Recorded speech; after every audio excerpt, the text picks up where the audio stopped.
किसी भी चीज को उगाने के लिए हमको किसकी जरूरत होती है? सन की, यानी सूरज की रोशनी जरूरी होती है।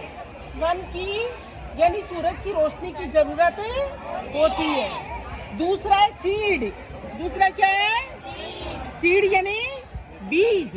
सीड यानी बढ़िया क्वालिटी के अपने पास में होने चाहिए। क्या सुना होगा ना, जैसा बोएंगे वैसा पाएंगे, वैसा उगेगा। तीसरा जो कंसेप्ट है वो है सोलराइजेशन एंड सैनिटाइजेशन। किसका है वो?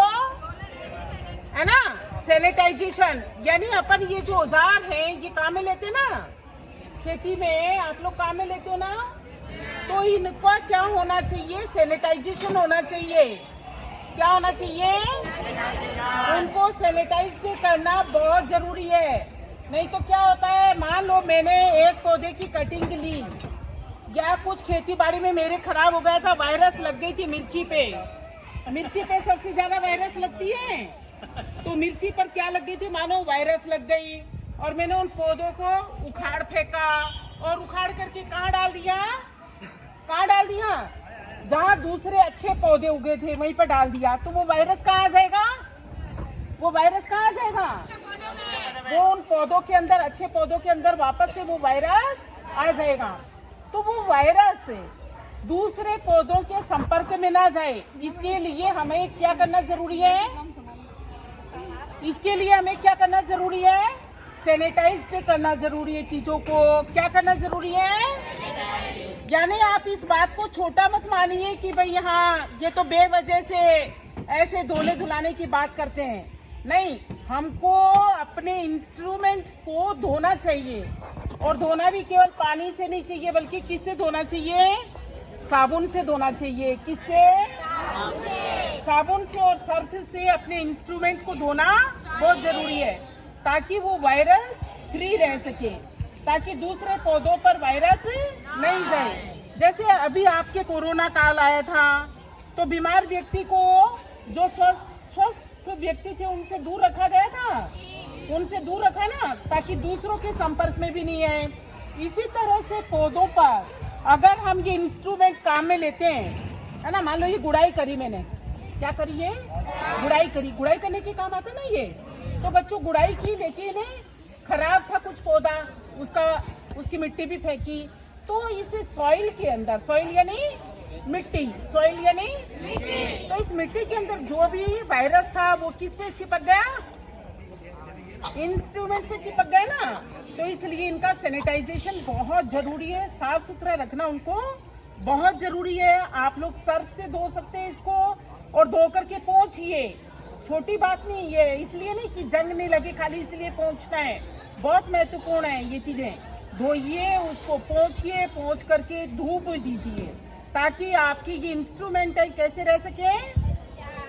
जीवाणु मुक्त रह सके, दूसरे पौधों के ऊपर उसका इफेक्ट नहीं पड़े। तो हमने सीखा, एक तो 4S फार्मूले के अंदर, एक तो पौधों की बढ़त के लिए क्या जरूरी है? सन जरूरी है। पौधों की बढ़त के लिए क्या जरूरी है? दूसरा, अच्छे सीड्स जरूरी हैं। देखा ना, अच्छे क्या जरूरी है? बीज जरूरी है।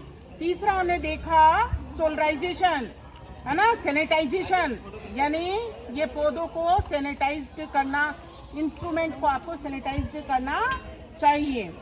चौथा जो एस है वो है बच्चों सॉइल के लिए। किसके लिए? इधर ध्यान दोगे, सॉइल यानी मिट्टी, यानी जैसी हमारी मिट्टी होगी वैसी हमारे पौधे उगेंगे। तो अच्छे पौधे होंगे, इसके लिए अच्छी मिट्टी तैयार करना जरूरी है। तो बच्चों नमस्कार।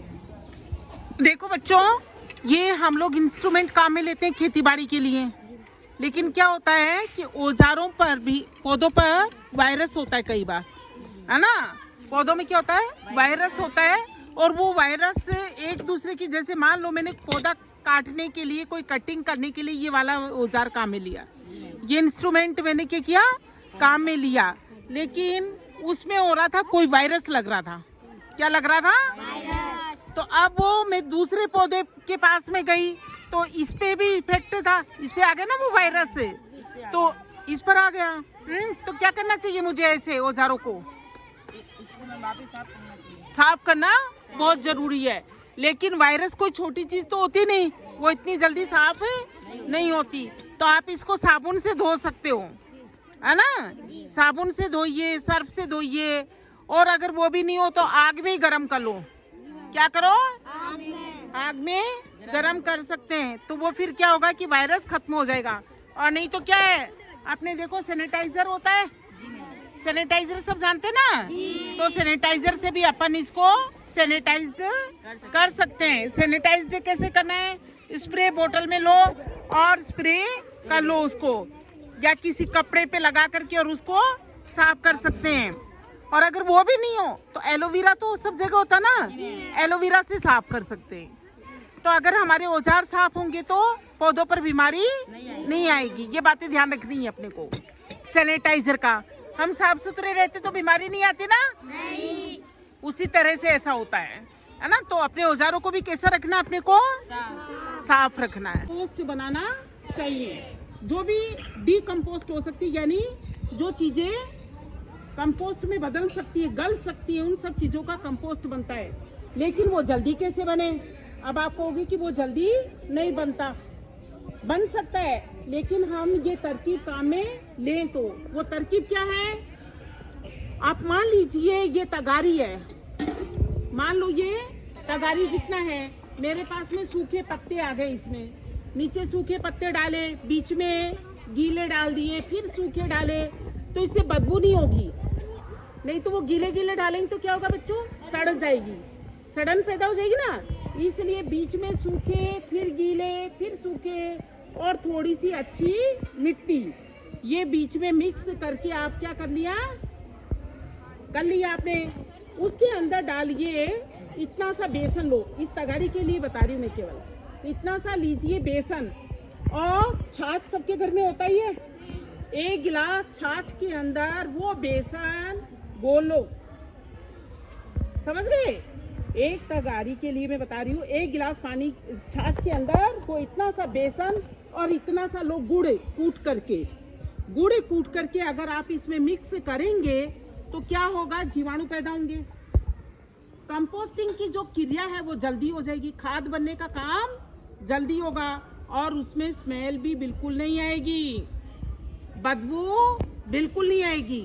अब चाहे तो आप इसको लेकर के, मैं तो क्या करती हूँ, कट्टे होते हैं ना अपने गेहूं के कट्टे, उसमें डाल देती हूँ, गेहूं के कट्टे के अंदर, और उसको बांध करके ऐसी जगह पे रख देते हैं जो छायादार होती है, और आपका बन जाता है कंपोस्ट।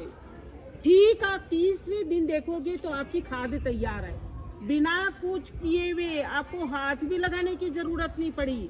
इस तरह से आप खाद बना सकते हो। तो खाद बनाने के लिए जरूर से आप बेसन काम में लीजिए, गुड़ काम में लीजिए, थोड़ा ही गुड़, पुराना होगा जब भी चलेगा, जितना पुराना होगा उतना अच्छा रहेगा। छाछ काम में लीजिए, तो आपकी कंपोस्टिंग की काम जल्दी हो सकता है। तो ये थे बच्चों आज के अपने टॉपिक।